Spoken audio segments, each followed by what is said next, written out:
When you subscribe to our channel or to our media platform, that is one way you become part of our family. And our commitment to you will be that we'll try every time we have in our capacity to give you the videos or to give you the information that you really need to watch. Today, I bring you a story of a young man whose life was almost lost, but he was saved by grace. He is a man that has been defined by pain, but most importantly, he has been blessed with love. Royal Mawejje, you're most welcome to the show. Thank you very much, Doctor. Royal has seen what we call thick and thin, and we can't wait to unfold his story such that we can, if possible, learn from it. Royal, 2025 came to an end. And I don't want to use the words, but this generation says it has been a hell of a year. If you were to give it a title, what would it be and why? I think if I'm to use one word to describe my 2025, it would be roller coaster. A roller coaster. A roller coaster. Mm-hmm. Because there's been quite a number of ups and downs, and yet, despite these ups and downs, there's a bit of a thrill that encapsulates the excitement. Yes, there's thrill, and there's still excitement when it comes with it. So it's been 2025 roller coaster. I think the Oxford Dictionary just got a new meaning of roller coaster. Yeah. Well, I did some little background check, and they told me you happen to be the firstborn of your family. I'll be corrected if I am wrong. Yeah. How does it feel to be a firstborn home? Quite a number of expectations. Mm-hmm. This is not just a role, but it's a positioning in family where a lot is really, again, expected from you, but then you have to set the example for the rest of the family. And this is something also that's unique that many people might not know, but we are kind of like the experiment for the new parents. I see. We're just new. So we're the first kids they've had, so they're trying everything new on us. To experiment. So trust me, we feel all that. So is this how they came? Okay. So, I see. So all that. By the time they reach the last bone, then they figured it out. So we're kind of like experiment children. I see. Someone did tell me the other day that regardless of the pressure that comes along with being a firstborn, because a number of times they are named to be deputy parents. But the beauty, again, that comes when you're young, you're the first one to experience your parents' love. Yes. Because they're all excited. And do you think firstborns get most of the love before other children come on? I guess it also depends on the parents. Okay. But yeah, you receive most of the love because if you have other siblings, your parents want to show that this is love that trickles from the top down. There is no, what's that word? Exclusion. Exclusion. Yes, they're showing you the love and then knowing that it's going to be passed down to the rest of the siblings. So depending on the parents again, you expect quite a bit of love. If you're the first entering university, they're going to celebrate, they're going to call the whole clan. I know. If you're the first getting married, then everyone is going to celebrate, oh, the firstborn. So many things. Like in your words, when you were firstborn, a lot is expected from you. Yes. And when the expectations are high, you're the firstborn, it some sort of looks like you're a leader. You know, what was that first time you really felt like, yes, I am the firstborn and I am leading, I'm living to the expectation that is expected from me? I mean, when did you start to experience that your leadership? Of course, we are looking at the fact that a second one has come. Yes. How did you pave way, or how did you show that, hey, look, I am pulling up my stockings and I'm a leader now? Yes. Thank you. Well, when you are a child, you enjoy playing. You enjoy cartoons. Well, I don't know about the children out there, but for us, nowadays, we used to enjoy cartoons a lot. Sure. So something I noticed, and this is something you appreciate with time, every selection of cartoon that I liked, every selection of game that I liked, my siblings also liked. Wow. Every small choice I would make in choosing a toy or a bike, my siblings would follow suit. And there reached a time when, even when we had to go and create games of our own, outdoor games in our playground at home, we grew up in a very big neighborhood. It was always Roy that had to come up with these games. And that's something I appreciated later in life, that I would always have to set the example. So this is just something as small as just games. But then it had to come to academic performance and being the most disciplined child. There's a time I used to, just as many kids, we all have those things we struggled with. I didn't like showering as a kid. But then I noticed my young brothers would also, every time it would come to showering time, they would also be these big-headed kids. And then I realized I was setting a trend. And so I say that if I'm to do the right thing, then I know that my siblings would follow suit. If I'm to make sure that I eat only 2 slices of bread and not 6 slices of bread, I know, then everybody else would appreciate that. Oh, everyone has to share the bread at home. So I think that's when it hit me. It clicked that yes, I am a leader. You're just a leader. The simple things that I do. Wow. I like how you articulate things, even from the smallest of things, from just selection of a game, all the way to looking out for your friends, or also just to think about it, that if I do this, there's one way or the other, it's going to influence my siblings. That's a good one.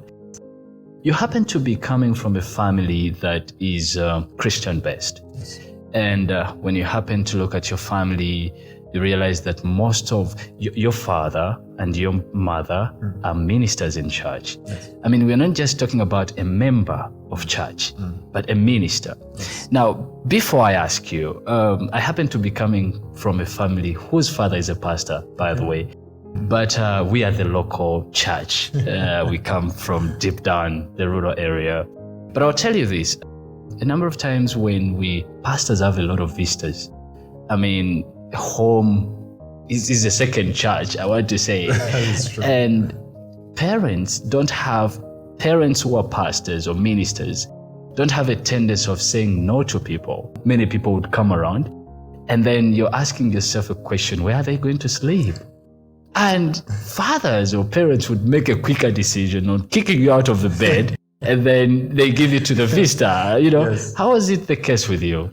For us, can I say it was mostly my biggest issue was on food. On food.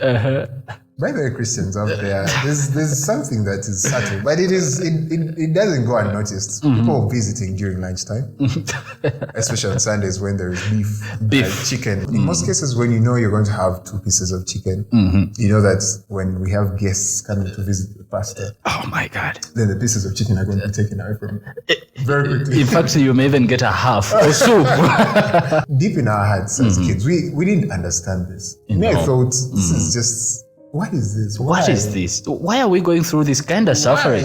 Was it an offense to be born to the ministers? Being a PK? Being a PK? Yes. On top of the church having, again, very high expectations of you, then it feels like every time they come around home, you don't have your space. But of course, again, as children, we didn't understand that. Right now, I can appreciate that because we like to see visitors come around. Indeed. And be ministered to even at home. At home. Not just in the church setting. I was having a conversation with my sister, and she said that there's a day I'll never forget. It was my birthday. You know, when birthdays come, yes, we always have the special meals that are normal on Sunday. Yeah. But on a special day like a birthday, they prepare a buffet. There's something bigger. Yeah.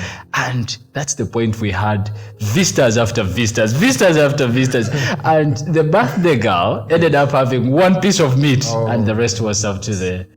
I mean, how is it more like to be born as a minister's child, but at the same time, you have to lead your life? Have you at some point felt pressure that am I doing something astray? Let me give you an example. Maybe you're with a couple of friends and your friends same age, growing up, adolescent, and there's a lot of excitement ongoing. And friends are going out, friends are doing this. And is there at any moment you felt like, this is not me? How are my parents going to see this? Did you ever start to care about what your parents thought about you than you thought about yourself? Yes, that's, Doctor, that has been my entire childhood. I know. It's just the recent years, I can say, right within COVID time, that I sat down and beat my chest and realized that I had to strip a lot of things off of me. From your chest? From my chest, about how I had to live under my, particularly my father's shadow. And we had a very good conversation with him. Lots of tears, but it was a day when he also helped me open my eyes and realize that I didn't have to live in his shadow. So yes, most of my childhood, I would always think, okay, pastor's kid, what would people say? What would people say? It was never about what would Jesus say. It was what would people say? What will people say? Oh my God, I've not attended this fellowship. What will people say? Oh my goodness, I'm singing this song by a certain artist. What will people say? I know. Oh my goodness, I'm getting all these feelings inside me. Is that something that pastors' kids should have? And there's a flip side of that. Sometimes we thought because we are pastors' kids, you couldn't go through certain temptations. You couldn't go through certain interests of the world, And yet, this is even where you feel it the strongest, because you meet all these friends and they're doing all these things that seem exciting. They're owning phones even before they finish high school, and yet for us in our household, we're told no phones until campus. Yeah. So my father told me that if I dare find you with a phone, I think we'll have to have a conversation whether you want to continue with education or not. And he said, it will be me to buy you a phone. Don't you worry. Don't try getting a phone at senior 4. When you're going to campus, I'll buy you a phone myself. You tell me your perfect choice. I'll get it for you. Yeah. It's quite interesting and tricky to be born as a minister's child. Yeah. But there are a few things, like you said, it's a blessing in disguise, because one, you wouldn't want to know life the other side. Because at some point you want to think, my parents love the best for me. Regardless, you live in their shadow, but also it is wise and mature when a parent says, hey, my son, we need to have a conversation. And when that conversation is hard, it's the best thing ever, because your parents will now understand that I am having a mature child and he has to navigate his way out. He has to create his identity.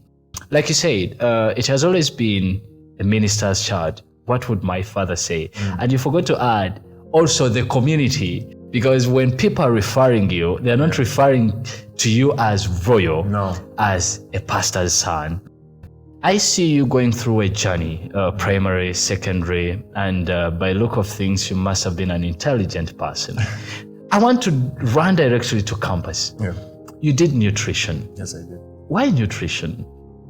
Oh, thank you. I love that question. Not so many people get to ask me that. Sure. It shows that by the time you ask me, you want me to be seen. So thank you. Sure. As a child, my dream was to always be a vet doctor. Wow. I was inspired especially by my uncle. He's a big brother to my dad. He's a great vet doctor. But also growing up, I watched my mom teach home economics. Back in the day, it was home economics. Okay. And she was excellent at her craft. This is someone to this day that I still admire. The way she put dishes together, the way she explained what it took to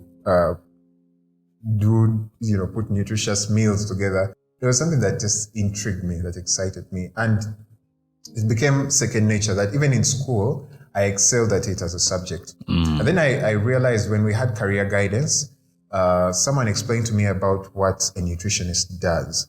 And I saw the gap especially in our country, that needs to be met by people that have that nutritional knowledge. So it gave me the awareness to learn about it, to go in depth about human nutrition and what our body needs. Sure. And then therefore go out and educate people about it. Not just even practice it, but educate it all the way from the young generation to the older people. So it's something that I enjoy. It's day to day. You can't go a day without eating. I mean, unless you're fasting. But correct. And one of the greatest philosophers says, Hippocrates said, "Let thy food be thy medicine." So it's not just about tablets and syrups, it's food. You got me on that one. Yes. You sound to be so English and British. Why am I saying that? That we are having a generation of people who are trying to just pass through a day. I mean, to them, if they have 1,000 shillings in their pocket, they are now calculating. If I just have water for 200 shillings, well, if I can't get a chapati for 500, have you gotten any trouble dealing with such people? I mean, it's not their wish, but things are happening. There's so many. One of my biggest struggles with people is the myths that they believe. There are certain individuals that can go online and then say that this helps with that, and these are just words of herbalists, I should say. I hear you. Yeah. So my biggest battle is with myths that I would really wish and set my purpose to debunk. So many myths, and I feel like it's a lot of work for someone to start thinking that way. So it's also going to take a lot of work to debunk all those things. But then my encouragement to the young people who try to economize on what to eat, what not to eat, I can say that it's possible to have affordable meals that are also healthy for the body.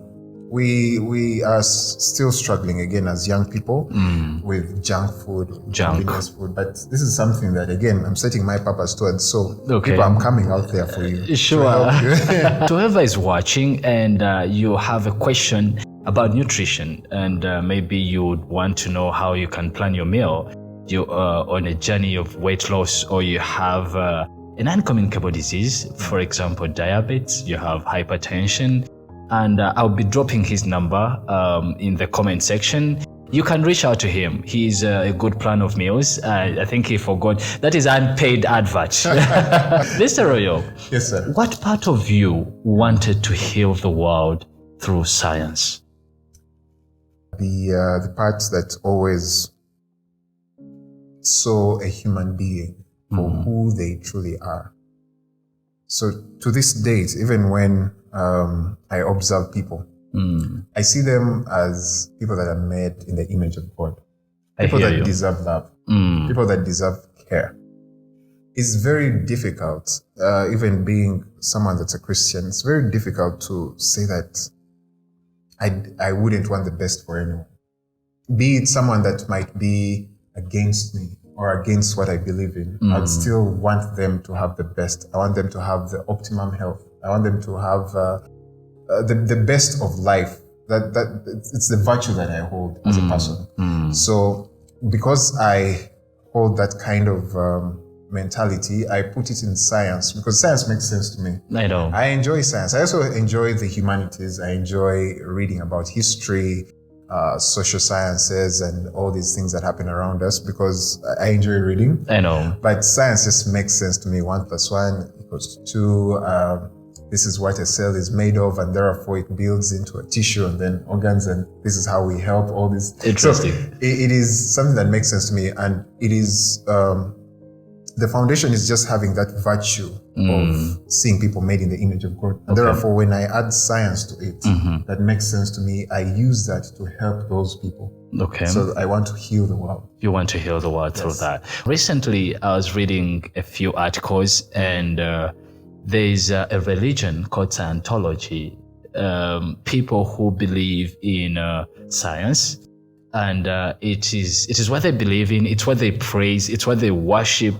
And for them, they don't believe like you, a Christian, that you're believing that God created the world. I mean, they are believing in natural currents, that evolution, that things, there were a systematic leading to one episode to another, about creation of a cell, life, the emergence of a new life.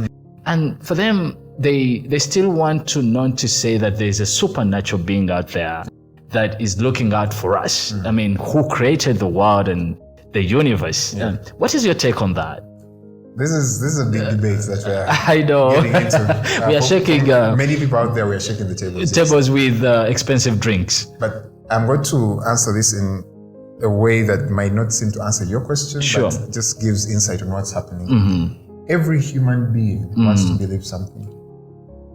Every human being wants to believe something. Because even when you look at this Scientology, there's still so many questions. There's Quite a lot. But where do I choose to put my strength? I put my strength in the faith of knowing that. I mean, look at the galaxies out there. Indeed. Do you think there is no master architect behind all that? The universes that exist. I believe, again, all human beings want to believe something. Even I to believe. Sure. In the supreme power of God. And one thing that the Bible, most people run to the Bible, even the Scientologists trying so hard to use it against us, maybe I should say. I know. They don't know that the Bible is uniquely tailored to meet our needs as those who are on earth. But if God decided to write about everything within the universe that he surely created, then there would be no book of whatever size that would fit everything, all that. On that note, you and I have been in Uganda, for those who are in Uganda, because we're having viewers from the United States of America. But those who are in Uganda, we have A level, advanced level. And there's one of the points you and I read in biology about creation of life. Where did life come from? And one of the points there is that there's a supernatural. In fact, they bring it as some people believe that there's a supernatural being, but there are so many other mechanisms, should I believe, that scientists believe that life came into existence. But that's not the point I want to look at. The point I want to look at is you studying biology and science. At the same time, you are a believer. Yes. Is there a point where you felt like there's contradictory sayings or words? With what you believe, with a Christian, is there a point you're like, no, this biology is too much. This is not what I believe in. Because if you wouldn't take that, remember you were in class for the results. You're there to get marks. Yes. Now, if someone asked you about the emergence of life, of course you would put these other theories that you've studied about. Why? Because you need the marks. Yes. Is there a point where you wrote things in science, even when you didn't believe in them? It was about getting the marks. And one thing that I would encourage many people is to have a positioning of heart where you are ready to listen to what other people might say or what other theories are out there, that it helps you. When you do that, it helps you even elevate your faith in God, because you're really seeing that other people are trying so hard to find God even in their theories, but all that they're trying to do is just to find God. To find God. Yes, but when it came to A level, I surely just all it took was just finding the marks. It was finding but the marks. But I knew that deep down, my foundation was laid believing in God. In God. I think this conversation, we should get back to it the next time we have. I think the dear viewers would want to have it more. Yes. Especially we're having a biggest generation that is coming study science. Yeah. The president of Uganda has made us believe that the path is in science. Yes. Royal, did you feel like your purpose was coming into alignment the time you joined university? Did you feel like, yes, I am wired to do this and this is what I've been called to do? Yes. Being someone that was one of the best that stood out in university, not to boast, but really to praise God. From the very beginning, I knew that once I set my mind to this, then I will surely see it to fulfillment. And God has helped and guided me through that journey. This is something that I wanted to do. And on top of that, God added to me people that walked with me through that entire journey. people that mentored me in that entire journey. And when I graduated, again, I gave the glory back to God. Amen. I really saw that, despite so many scuffles that might have happened during those years, even when we had the whole pandemic issue, I remember. I still was able to make it all the way through university and then enter into the workplace. I am looking at you, Dan, with university. Yeah. And you're this brilliant young man out there, brilliant minds, and deep thinker. Not only thinking things and live them the way they are, but you go to an extra mile to be intentional, impactful, put things into existence.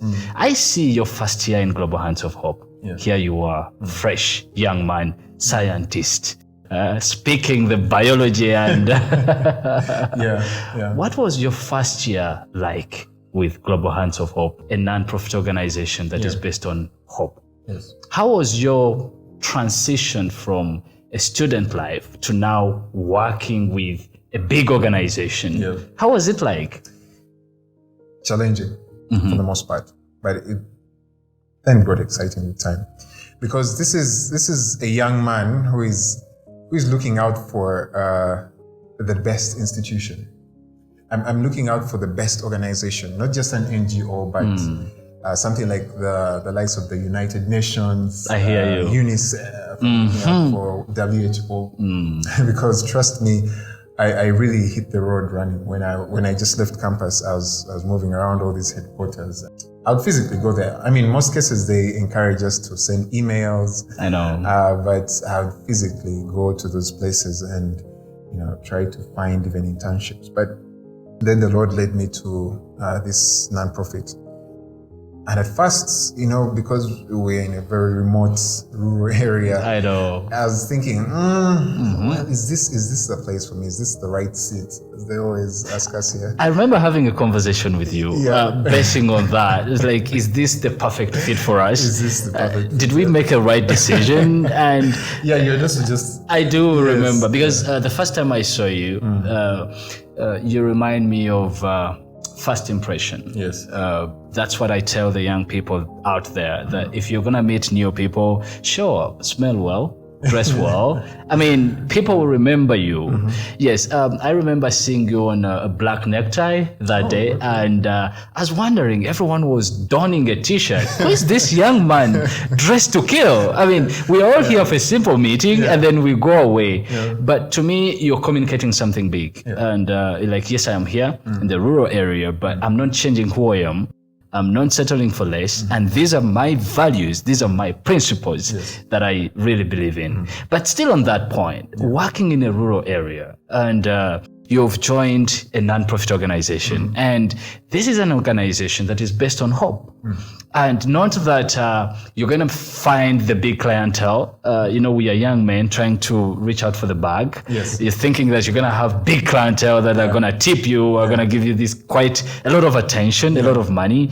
And all that is not there. This is not Kampala. How was your experience like? It was humbling. I can say this, if my mom gets to watch this video, thank you, Mom. She's watching. There's a time I was just having a conversation with her. And I think I had a conversation with my girlfriend at the time, now my wife. Okay, interesting. Woo, now what?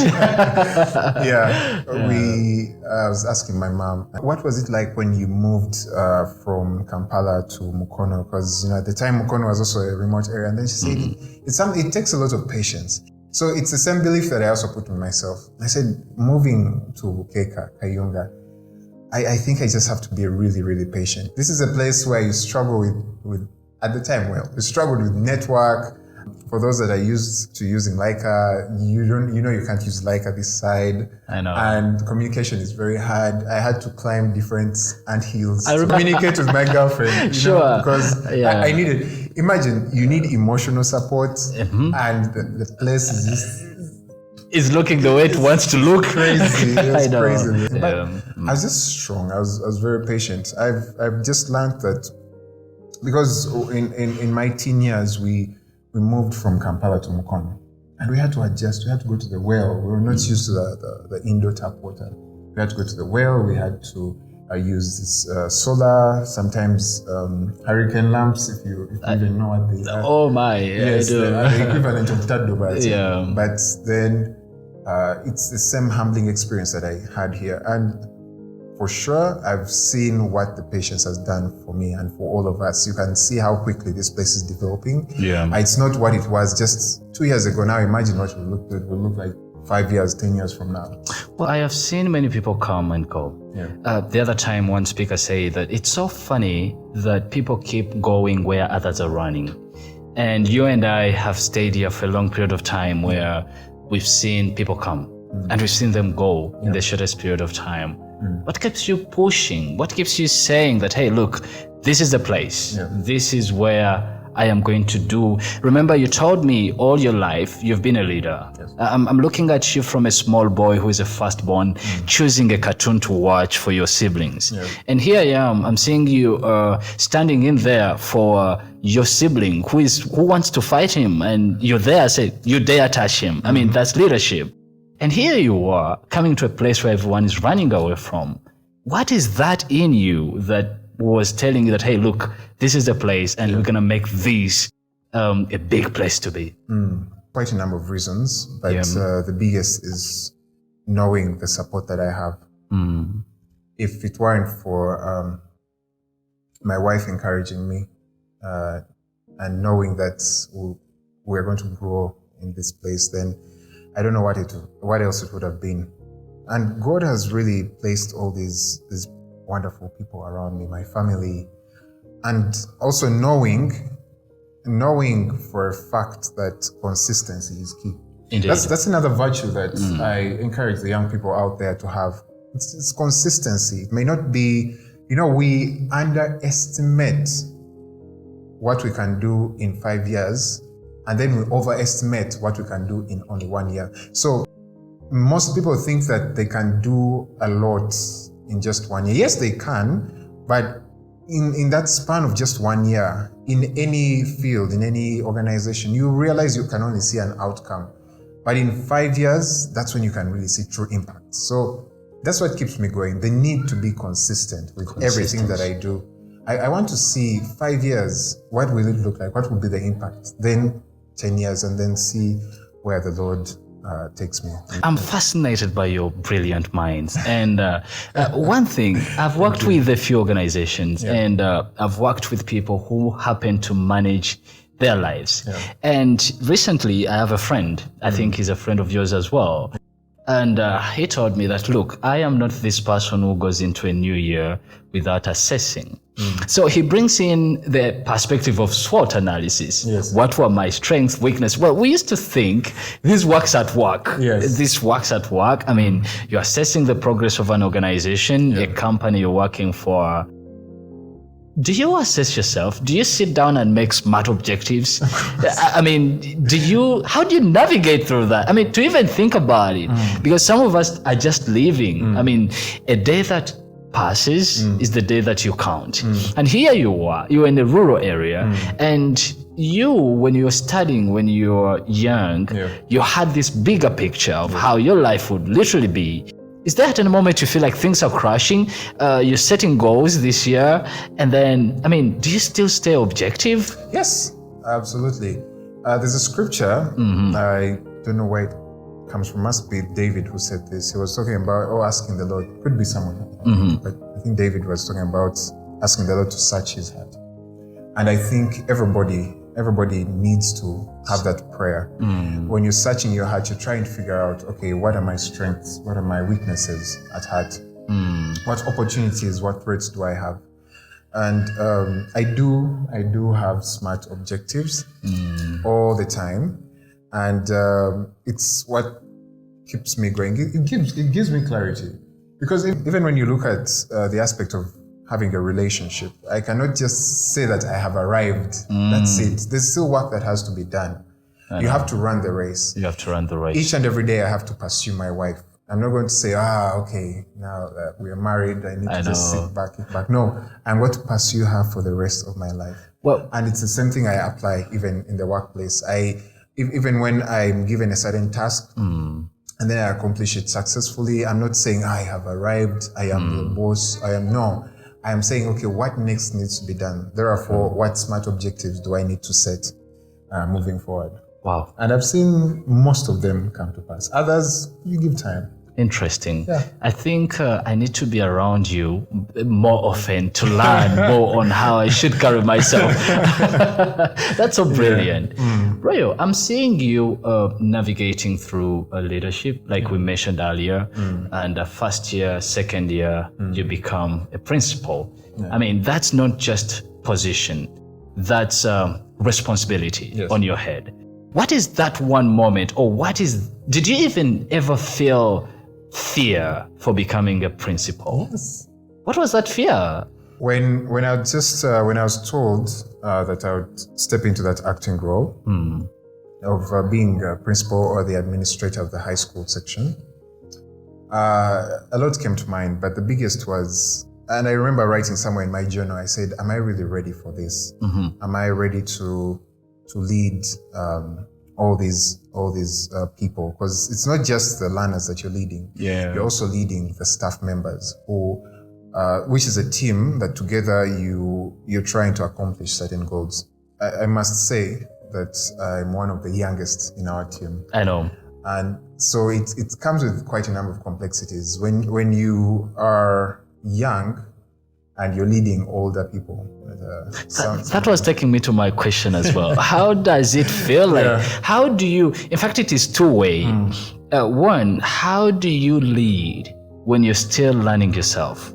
That's one. Two, how do you happen to lead the people you think they know it all? Why? Because I don't want to say it's obvious that old age is experience. Because I really want to, some people just leave, like we mentioned, no experience, they don't even know their weight, they don't even know their status. I mean, we are speaking about the people coming from the literate category. Yes. And you're leading them. And first of all, they're literate. And I don't want to think about books, because there's a point where you would probably think, I am at this level and they're at this level, but you're their leader. And then two, you are learning yourself. I mean, you've not yet figured it out. And this is a role that is given to you. Yeah. How do you deal with that?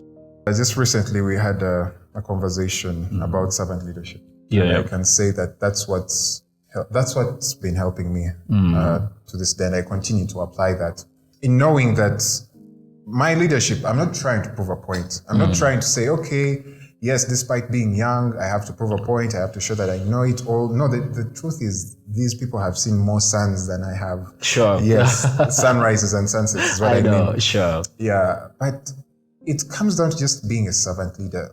And Jesus gave us a template, washing his disciples' feet and calling all his followers, his friends, his brothers. So when I am leading, or when I am leading and I am having all these conversations with these people, I treat them as those who are brothers and sisters and those whose feet I can wash. Not in a literal sense, although I can also do that in the literal sense. But these are people that I'm ready to serve. They're not serving me. I'm serving them. What do they need to know?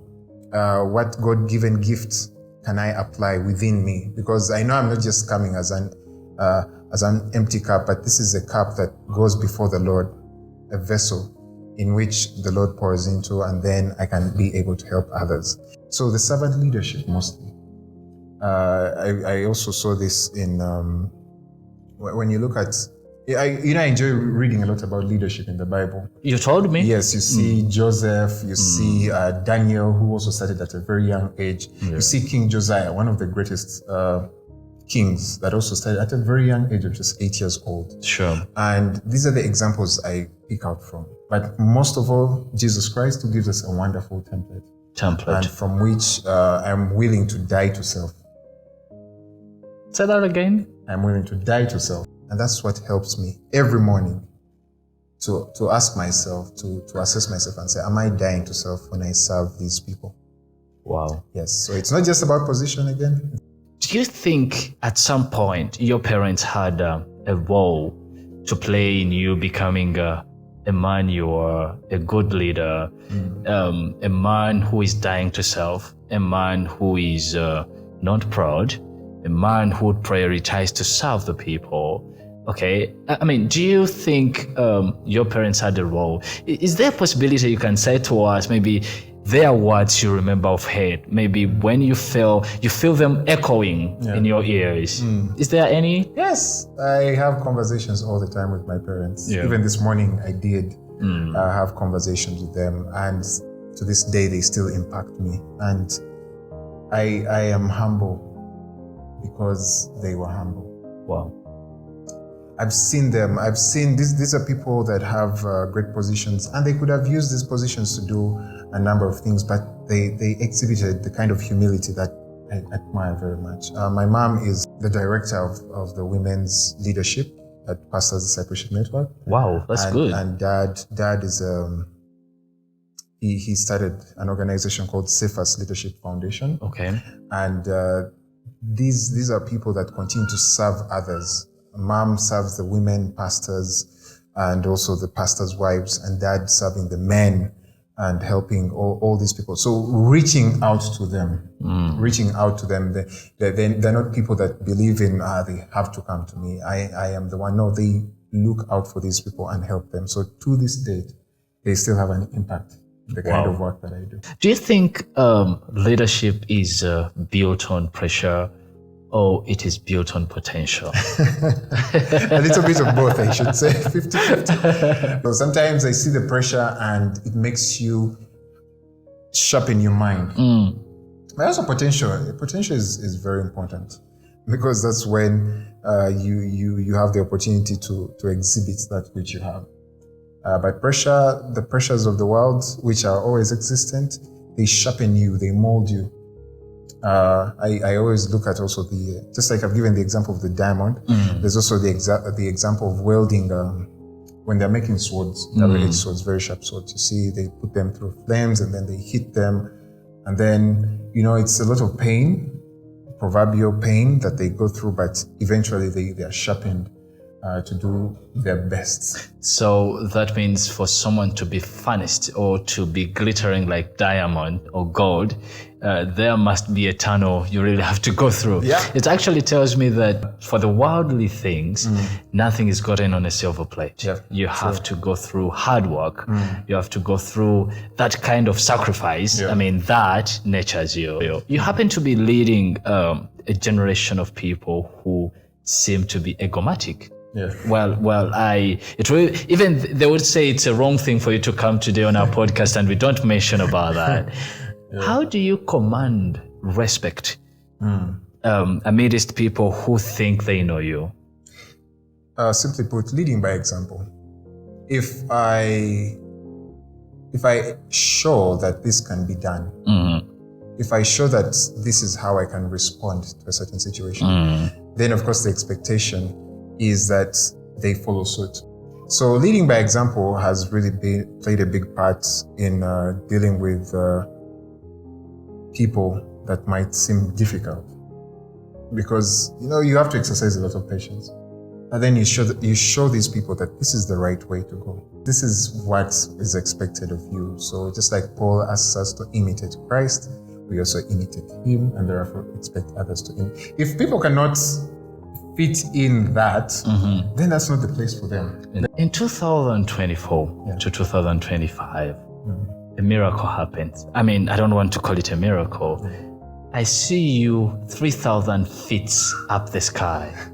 Was it your first time to board a plane? Yes. How was the experience like? It was exciting. People just seeing the top of the clouds. It's something else. It's just something. It changes your perspective about life when you view from up there. What changed in you when you're up there? We have some tissue if you want to shed some tears. No, it was exciting. When we were traveling, because we traveled for close to 12 hours when we were going to the States. It's just the beautiful nature, the magnificence of God. I was able to see the sun twice. Okay, what that means is you're able to see the sun you're able to see the sun, and then it gets dark, and then see it again. I don't know at what point you were up there, but there's an angle. Yeah. There's an angle that I think the plane is moving, traveling, tilting. At some point you're able to see the sun, and then at some point you're not able to see the sun. It was fascinating. And then you see it at a distance, not like our perception from the earth. So you're in the plane and you're seeing the sun at a certain distance, and with all this water of the Atlantic. And it's just, the glory of God. There is one of the best picture that was taken by one of an astronaut. He was up there in space, and he happened to take a picture. In this picture, we see the Earth as more, it looks like a dot. Yeah. I mean, a lot of people have different interpretation and perspective of that picture, because, I mean, it is just a small thing. I mean, you being up there in space and seeing all these, feeling like you're on top of them, feeling like the earth is just a small thing. Is there any way it changed your dreams or the way you looked at things? Or is there any way it impacted your purpose? The way you looked at things, did it change in any way? Or how did it change your purpose or dream in case? When you go up there, it makes you realize how the things that are down here might seem a little bit meaningless, but yet each one of them has a substance. What do I mean by that? I might just be a teacher of biology, but I am transforming all these lives, all these people that are going to grow up and then also develop themselves. And then when you look at it from a distance, like maybe from the bird view or from the airplane view, you see how large that impact has been over the years. So that's the analogy I can give when you travel and you see things from above. You know what? At some point you need to accept and become an author one day, because such brilliant explanations should be put into... My wife has told me the same thing. So. Changing from Africa, going to a different continent. I mean, you're seeing different cultures. Is there any lesson you learned, or a lesson from the different people you're seeing, or a lesson from the family you had gone to visit? They could be watching as well. Yeah, I hope they are, because I am grateful to them. They're called the Moas. I stayed in Houston in a neighborhood called Bender's Landing. Wow. Bender's Landing has... Fresh memory. Yeah, it has one of the richest people in Texas, and have amazing houses, amazing cars in their neighborhoods. This is a kind of neighborhood where if you walked on the streets... it could be an offense. It could be an offense, because why are you not driving? Unless you're jogging or you're walking a very, very posh dog. But why are you just walking on the street? That's an offense. I have forgotten the location, but recently I came across a picture on the internet where someone said that in this neighborhood, people go to work with planes. You don't hear. That is crazy. People go to shop. People go to get groceries with a plane. Yes. But the thing that I did learn when I went to Houston, the culture there that I admired the most was the hard work.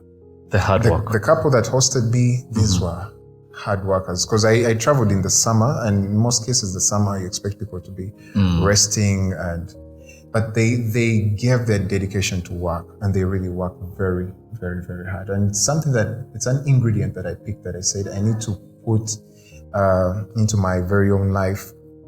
Is a couple that they love each other, they cherish one another. And it's the same. He's also my discipler, Pastor Moa. Okay. And this is a gentleman. When he visited us in Uganda, and I introduced my wife, Priscilla. At the time, she was my fiancée, and I was introducing her to him, Pastor Moa. And he said, "Roy, if I ever hear any problems that are happening in your marriage, I'll travel all the way from the United States to come and swing at you, because I want you to be a great husband." Disciple. He is a great discipler. Yeah. And he's a hard worker. So having a person like that in my life has also, and it has impacted me. And being there in their home and seeing it put into action, the books that he reads, the people that he meets, the dedication and the thought process he puts into his work, you really see mastery in it, and it's something that I encourage so many young people, especially in Uganda. Just like I talked earlier about consistency, instead of jumping from here to there, but just being consistent with that craft and perfecting it, even when it takes 5 years, because 5 years is when you start seeing impact. You really see the results of being that consistent. Speaking about consistency, you really did mention about that point, and there's something I really want to also make. Someone told me that consistency is also the master of growth. Why? Because when you are consistent with what you do, regardless of what it is, and when time reaches and boom, it becomes a success, people are going to call it luck. But they forgot the sleepless nights you put in, the hard work, the energy of not giving up. Because a number of times, even this podcast, we are so excited by creating one, and we upload our first video, our second video, and when we don't get the viewership, when we have only one person liking our video, and I mean, the energy is less to shoot the second. But when you are consistent, I mean, things tend to fall into line. 2025 as well. I might be reminded, is it 2024, 2025? Something terrible hit you. Oh, it was 2025. It hit your life. You got an emergency surgery. Is it okay to talk about it? Yeah. When you were down there in theater, because I remember things were not looking really good, is there anything that came into your mind after surgery was done? Did your survival teach you anything about time? This is an interesting coincidence that we talk about this, because today we mark exactly 1 year since the operation. Okay. Should we pop bottles, or that's the point where we give more emphasis to teach people about appendicitis? I know. Yeah. People need to know about these things, because they're for real. Just to give a little background, when I felt the abdominal pain, I didn't understand what was wrong with me, and but of course with time, there were the doctors. The doctors were able to support and help me through all this. And I want to say thank you to Dr. Caleb, who really helped me through that time. But right after the surgery,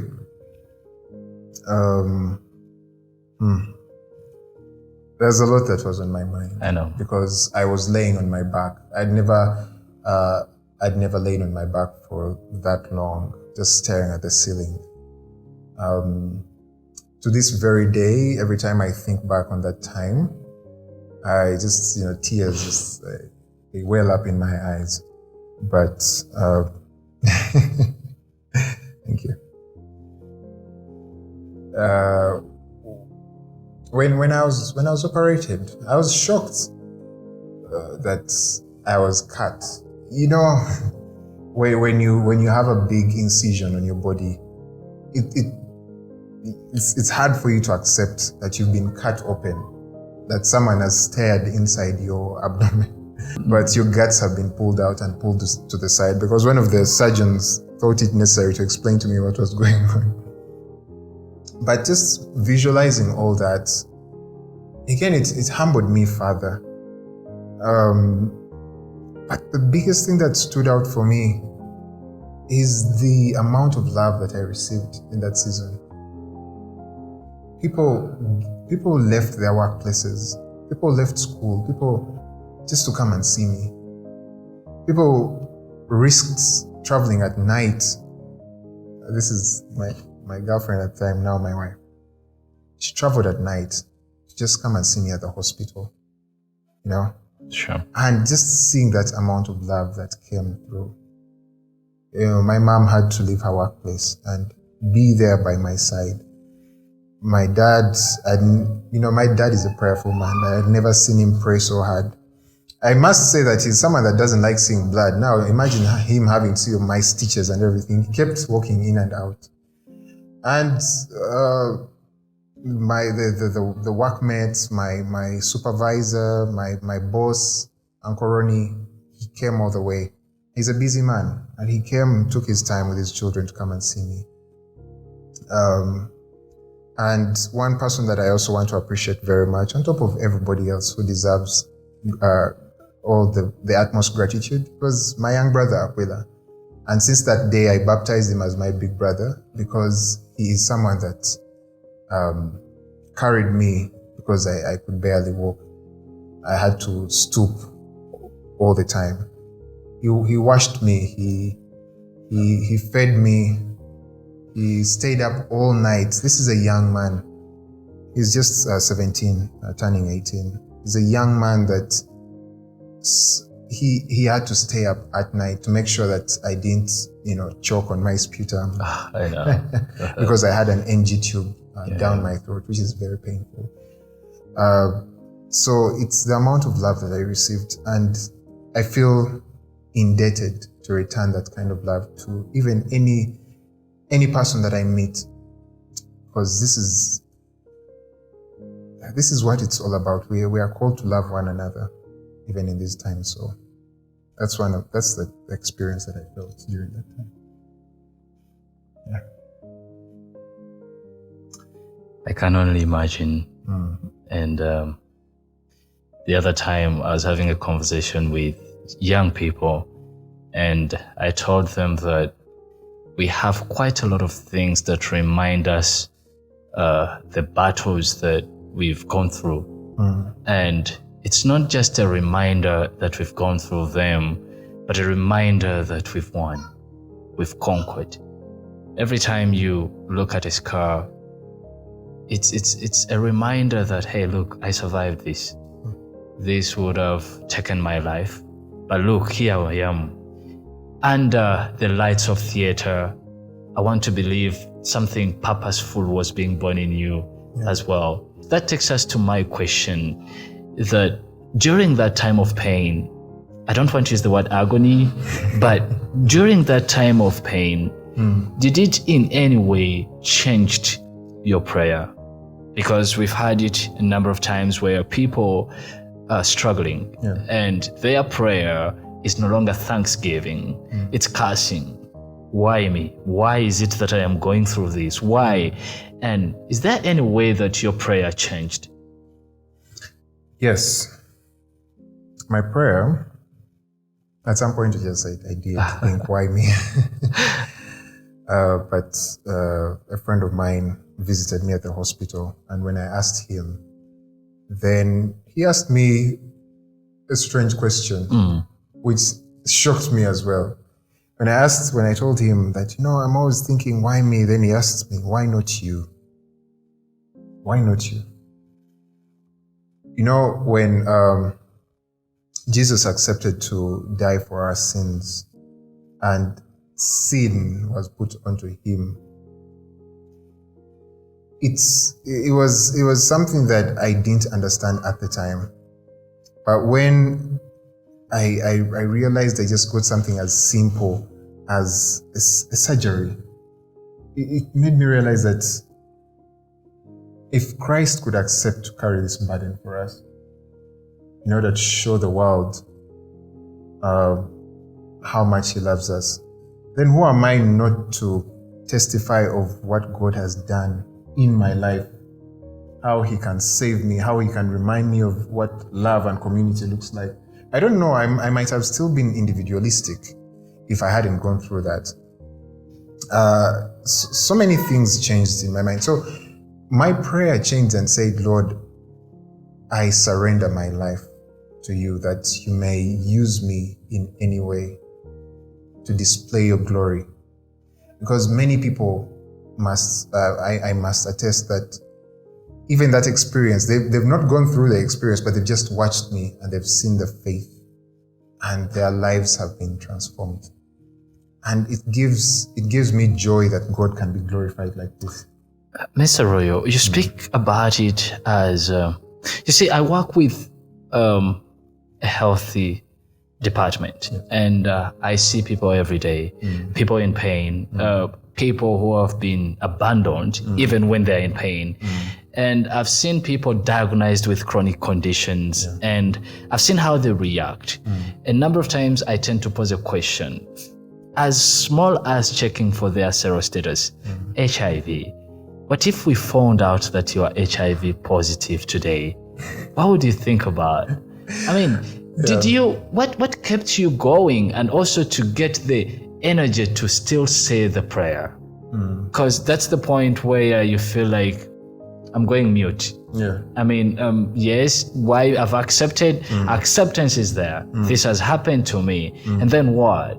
God, you're just there in your corner watching me, my appendix do things, and you wouldn't raise your hand to save me. I mean, that energy, where were you getting your energy? What was the engine source for you to say, I mean, this is the guy. Yes. If the doctors are doing whatever they're doing, but there's this guy up there. I mean, what was keeping me going? Because I'm imagining then I've been diagnosed with chronic illness. How would I respond? Would it be the same? With someone told they have malaria. I must say, it's still the support system around me.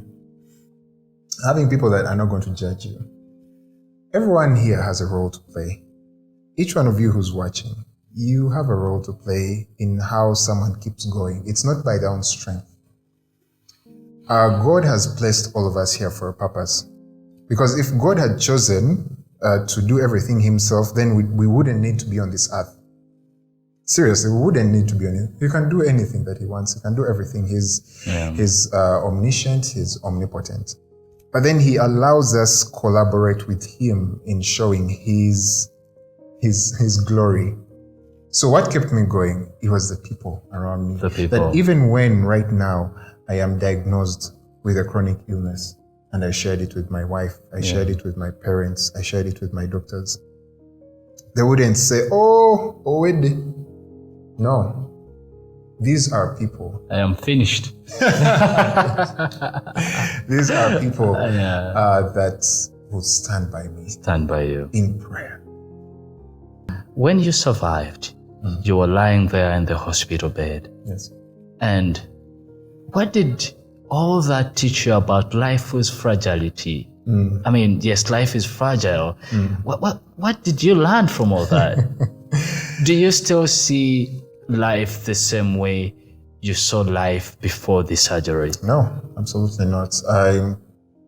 Is it weird to say that I'm so glad it kind of happened? But I remember it wasn't even just the hospital bed. It was the drive home, when we were discharged from the hospital, and Mom picked me up in our car, and we're driving through the streets. And I remember this thought. I can't forget it. It was in Tinder. I was looking outside the window. It was painful to travel because every time we'd hit our potholes, our humps, it was painful.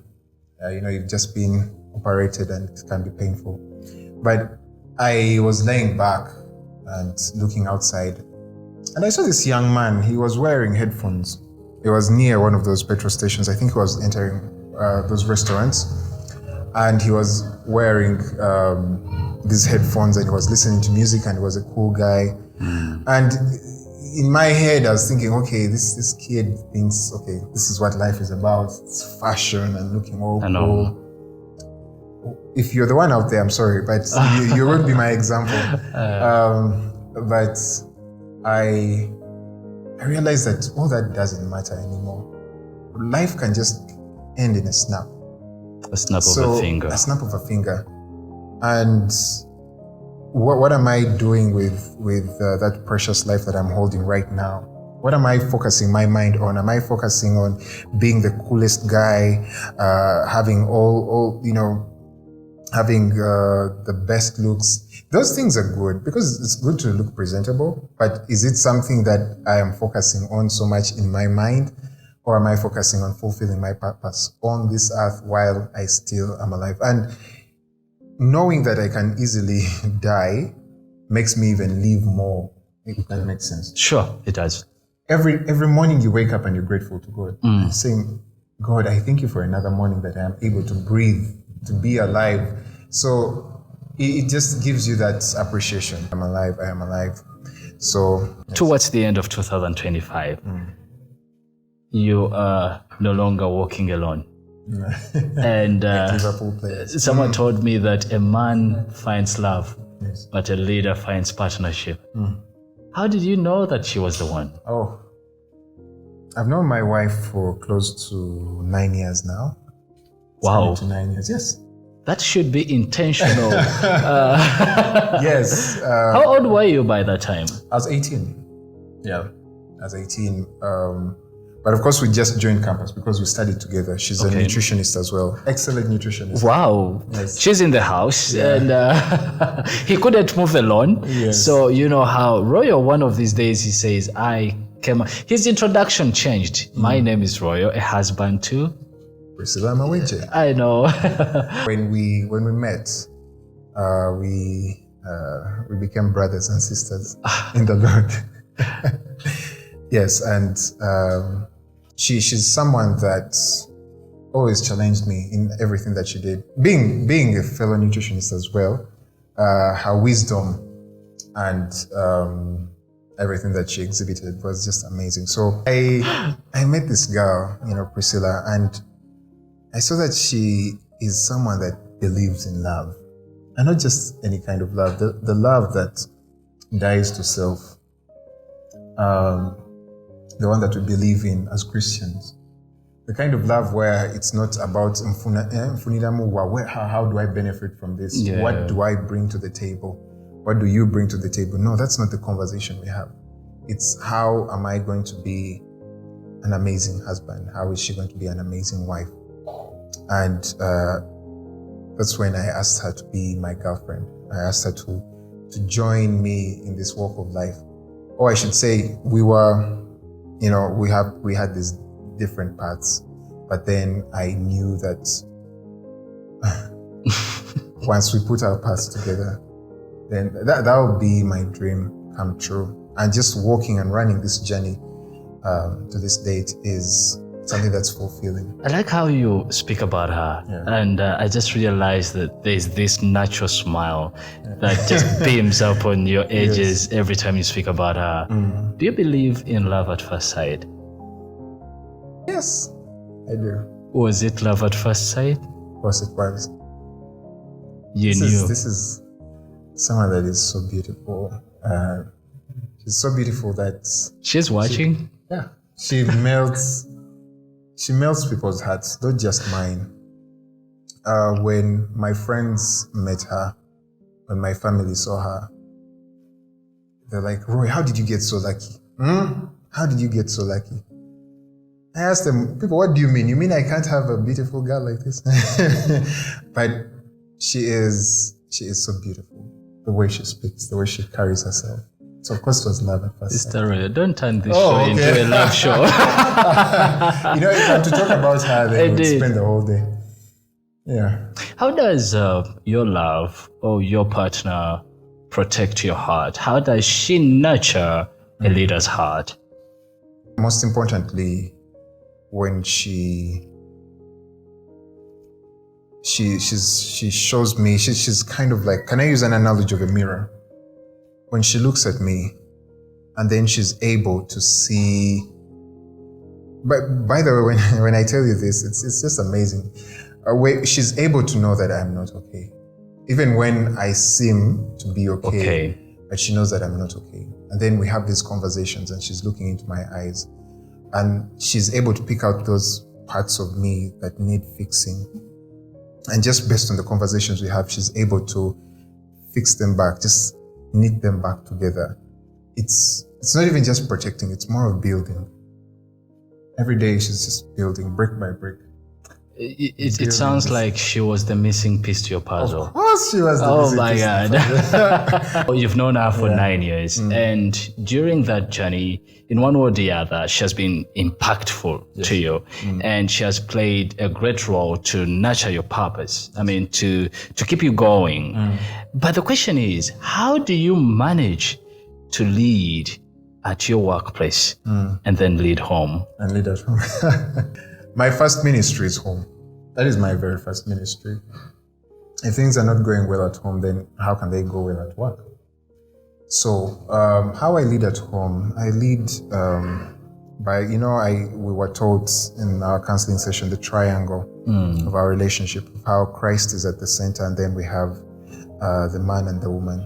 So knowing that Christ is at the center of our relationship at home, and we everything that we do is in God. How we speak, how we communicate, when we pray, when we plan, because there's that planning. It solidifies that leadership so well in Christ that even when it comes to the workplace, I know that these are things that can be applied even in the work that we do. How we plan as an institution or as a department, how we trust in God, just like we trust Him at home. So I must say that my first ministry is family, my home. Wow. And then it trickles down into the workplace. It cannot be the other way around. They tend to say that an apple doesn't fall far away from the main tree. Yeah. Did you learn that from your father? Yes, I did. Wow. Yes. What does purpose look like to you in this new season of marriage? Purpose is more of a journey. It's not even just a destination. It's a journey of knowing that even when we have those ups and downs, you are sticking to the path that is, it's the path that has been well designated by God. And purpose is enjoying God and collaborating with Him, because I know that when we work together with the Spirit who's within us, then we can able to do so much in the world. And then also knowing Him, because I can't say that I have understood the Bible, I've understood the Word of God, but purpose is continuing to seek God and knowing Him. Well, what is He expecting of us as His people, as His children? So even in my marriage, even in my work, even in my fatherhood in the future. I see. Hoping to be a salon, but that's what purpose looks like to me. Every day seeking God and saying, God, talk to me. What are some of the things that where do you see me? Because God has a picture of me. And I continue to seek Him and say that, okay, I am a married man. What are some of the things that you would want me to do each and every day to glorify you? Because people are watching, community watches. But that doesn't matter. Me, what matters the most is God is watching. So for he who is watching, I need to go and consult Him every day and say, what are your expectations of me, oh God? How do you want me to continue to love my wife? And He has given all these answers in the scriptures. When you look at Ephesians 5:22, all these things about loving our wives like Christ loved the church. So because we cannot be perfect, being human beings, every day I strive towards that excellence until death do us part, until I know I'm going to rest and go into the arms of Christ. So that's what purpose looks like to me. In our introduction, I did mention that I bring to you a story of a young man who was saved by grace, shaped by leadership, and redefined by pain, but blessed with love. But on that note, in all those categories I've mentioned, what is that one best scripture that guides you? This is one that I even have not printed out, but someone handwrote it as an art piece, and I have it in my house. It is Proverbs chapter 3, verse 5-6, that talks about trusting the Lord with all your heart and leaning not on your own understanding. In all your ways, acknowledging Him and allowing Him to direct your path. So you've noticed that in most of my conversations, I talk about a path. When I know that there is a path to follow, and I know that I can lean not on my understanding, but that I lean on God, it is the scripture that gets me going. Because we are surely on a journey. We never arrive until we rest in heaven. Two things, Mr. Royal, as we come to the end of the show. What are those leadership truths you think young people should have? And what are the mistakes that you think young leaders, because you're a young leader and we've seen what you can do, very impactful, we've seen what your hand can hold. What advice or what truth and mistakes should young people avoid? Or truth that should young people take on as leaders? As leaders. One mistake that people tend to make is they don't have mentors, good mentors who can be able to help them. They might think that leadership is taking it on being strong enough to not have someone who holds you accountable. And yet we need that accountability. So you need to be able to also follow them so that you lead. Then the other is having knowledge, enriching yourself with knowledge, reading books. We need to bring back, and I mean bring back that culture of reading, of studying books. We have one of the greatest libraries that ever existed on this earth was based in Africa. So you cannot start telling me that Africans, when you want to hide something from Africans, put it in the book. In the book. Who has the audacity to say that? We as Africans, we are readers. We are readers. That's why they say we believe by seeing. We have to see the pages. So young people out there, I want you to look at all these things. So if you want to be a great leader, continue to enrich yourself with knowledge. I love reading. Every year I like to put a book list and tell myself, these are my goals. These are the books I want to read. And meaningful books, not just any books that, it has to be really, really meaningful books. The other mistake that young leaders might really succumb to, that I can encourage not to, is being egotistic and sticking to positional leadership. This is something that a great leader, Arthur, talks about and continues to encourage me and all of us. When you stick so much into positional leadership, then you are blinded by wanting to keep the position, and everything that you speak, the way you walk, the way you deal with people is because of, I am the leader, and yet you are supposed to be a servant to those that you lead.